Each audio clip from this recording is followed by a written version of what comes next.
రే కిందట ఆదివారం మ్యాచ్ ఓడిపోయారా, ఏదోరైనా గెలాలి. రే సీనని వస్తున్నారా, అన్ని చాలా బాగా ఆడతారా, మన టీంలో ఆడతాడేమో అడగండి ఒకసారి. అవునరా, అడుగుదాం రండి. ఒకసారి రాగనియా.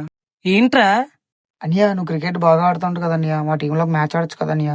క్రికెటా ఆడతాన్రా బాబు సెలవులు పెడతానంటే రేపు ఇంటి పనిలోకి రాకు. రేయ్, లోన్ యాప్లో డబ్బులు తీసుకున్నావా? నాకు ఫోన్లు వస్తున్నాయి. తీర్చే సత్తా లేనప్పుడు ఎందుకురా తీసుకోవడం? బ్రతుకు తగ్గ బడాయి చేయడం నేర్చుకోరా. బాబు రూమ్ రెంట్ కట్టి 3 నెలలు అయింది. ఈ నెల మొత్తం క్లియర్ చేసేయాలి, లేదా సామాన్లన్నీ బయట ఉంటాయి. జాగ్రత్త.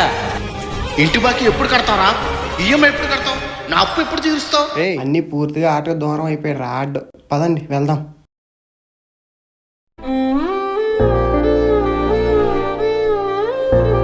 క్రికెట్ అంటే నాకు చాలా ఇష్టం, చెప్పాలంటే ప్రాణం. కానీ ఆడాలన్న ప్రతిసారి ఆడలేకపోతున్నా. కారణం, జీవితం డబ్బు వెనుక పరిగెట్టాలి అంటే ఆటలకు దూరంగా పరిగెట్టాలి. ఇలా ఫ్యామిలీ కోసం ఆటలకు దూరంగా ఉన్న ప్రతి ఒక్కరికి ఈ వీడియో అంకితం. Cricket is not just a game, it's an emotion.